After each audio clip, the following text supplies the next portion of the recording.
Payments podcast from Bottomline Technologies.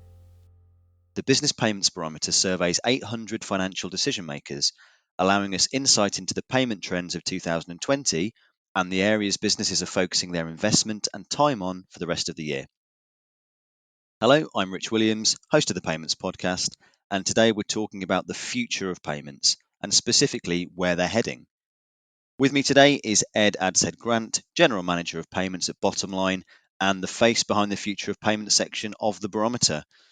Hi, Ed. Good morning to you and welcome back on the podcast. Thanks, Rich. Good to be here. Wow. So 5th year of the report now. I suppose let's start by asking what your reflections on the report are as a whole over recent years.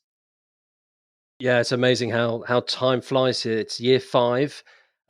This was something that we put together for the industry. Literally 5 years ago, there was a space to collect the voice of the corporate, the voice of the business in payments. So we've now got a great timeline over a number of years where we can track some of the trends. And in particular for this one, it is probably one of the very last snapshots of the business voice just before the COVID hit us in 2020. So be interesting to see next year what comes out, and also great to go through this year where, by the way, we've doubled the sample. We're now 800 companies on this one to really pull out some insights on payments in the UK. Yes, very exciting stuff indeed. And the format's been largely uniform. So we'll begin with some of the drivers of change that will have the greatest impact on payments in 2020. So what were this year's top results, please, Ed? Top 3 this year were mobility, easier access to technology, and fraud, concerns on fraud.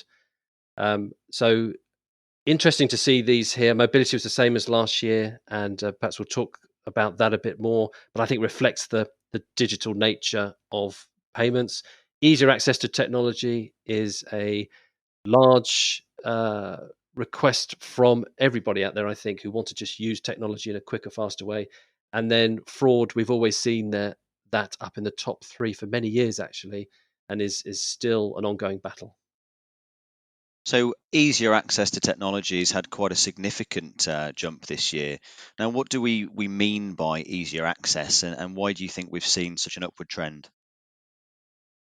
I think the access to technology is something that really starts in the consumer world and then comes into the enterprise and the company technology stacks. So cloud is now pretty prevalent.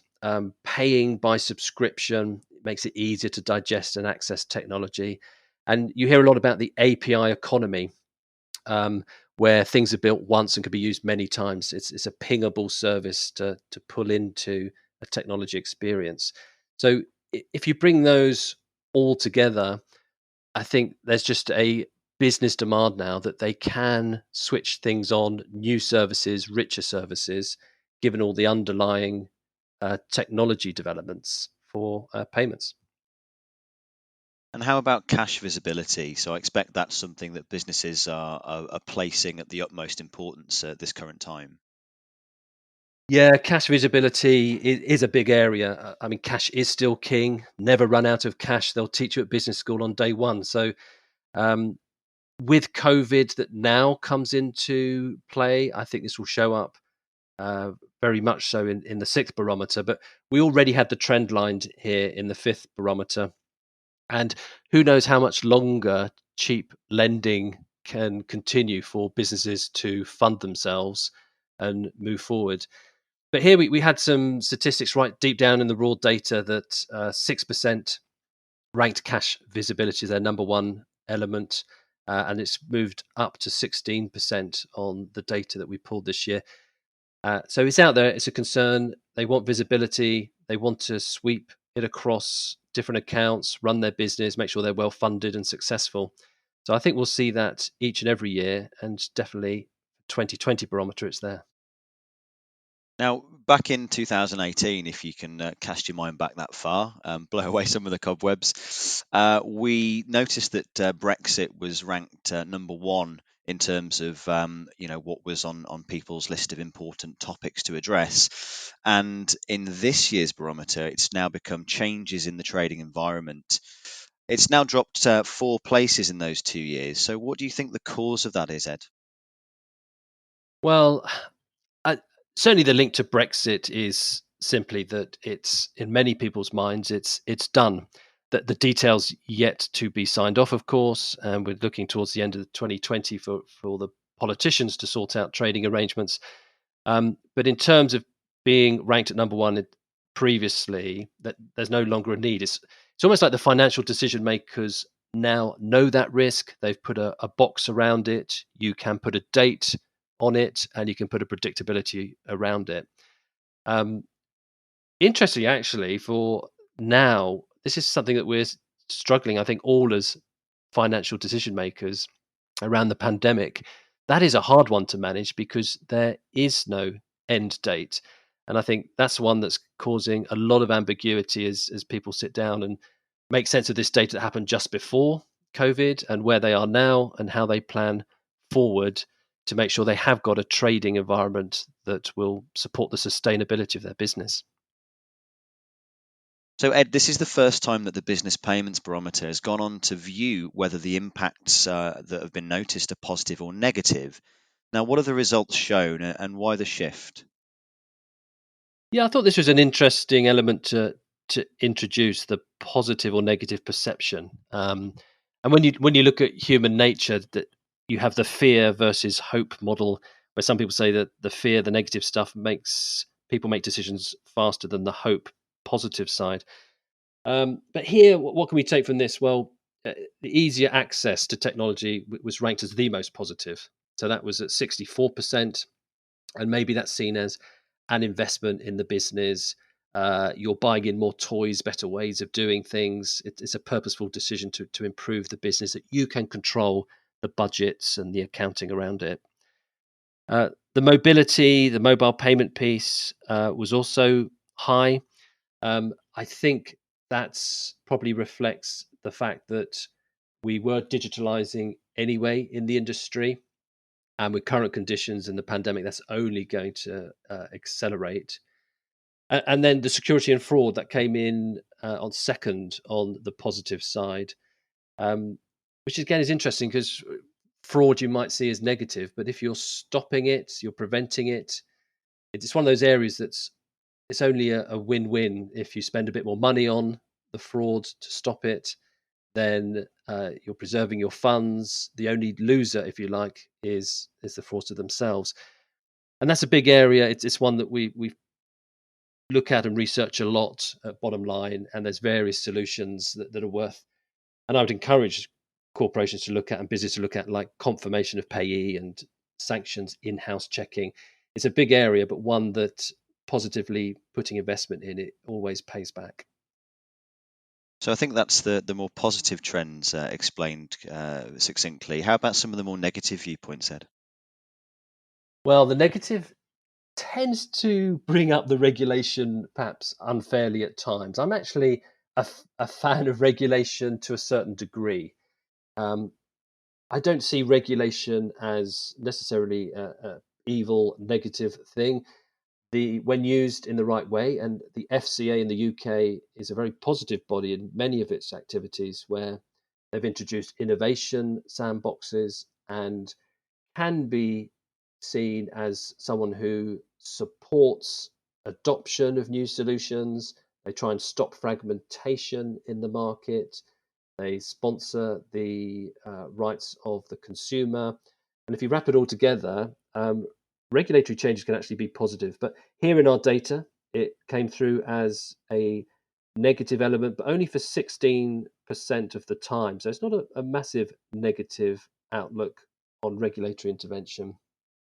But my view would be that it's probably because of forced action onto the business, and often, especially in the smaller business companies, they really want to focus on customer service, trading levels, and some innovation to delight the end user. And being distracted by stuff they have to do with limited budgets can be a negative element.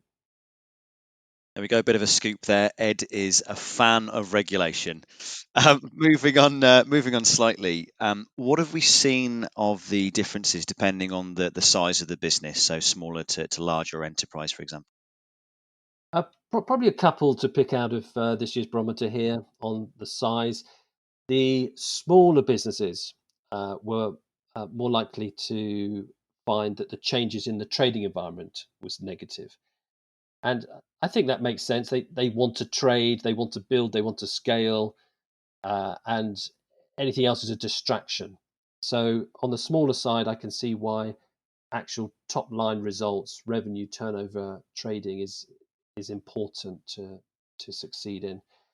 But then if you look at the larger businesses, they're often more wary of regulatory changes. We have had 14% come out on the data this year, and that probably reflects that they are more complex beasts. There's more complexity in the layers of a larger business, and if they are forced to make changes, sometimes the ripple effects, it is quite painful to make sure that compliance has gone in correctly, it's checked, and it's been done properly. So as we head to a close on this podcast, Ed, let's end on some of the main considerations that organisations listening should be digesting over the coming months. Well, it's done at a time where, like I said at the start of the podcast, it's our last real data snapshot of business thinking before the pandemic really hit, which is a massive black swan event to distract, disturb, and cater and accommodate around the running of the business. I'd say some clear themes have emerged. The first one is change. We've always talked about change in the payment industry. It's a very busy market right now with lots of overlay services and innovative elements coming through. I think with the conditions that have now struck straight after the barometer, there'll only be an acceleration in the digitalization of businesses and how they pay and get paid. So I think that's a big one to digest and take away. There are others around efficiency and fraud that I'm sure we'll cover on other podcasts. And probably just the other piece that I would pull out as well is a recommendation that I've made once or twice in the past, which is to have someone in your business or corporate that really champions payments, someone that can watch what's happening, because it is a busy market with a lot of change and a lot of opportunity. And if you can turn the change into competitive advantage, make the way you pay and get paid smart and secure and part of the customer journey, it can really be a worthwhile investment to have that champion internally scan the market and bring ideas to the boardroom. Ed, thanks so much for taking the time to review this year's results with us, and I'm sure we'll be hearing from you again on similar subjects in the coming months. Thanks, Rich. Always a pleasure. We will be reviewing additional sections of the report in later episodes, but if you just can't wait until then, you can explore this year's results firsthand by downloading the 2020 Business Payments Barometer on the all-new and exciting bottomline.com website. Unfortunately, that's all we have time for today, but in the meantime, you can listen to more episodes on all things payments at the touch of a button using your preferred provider, and we'll see you all next time.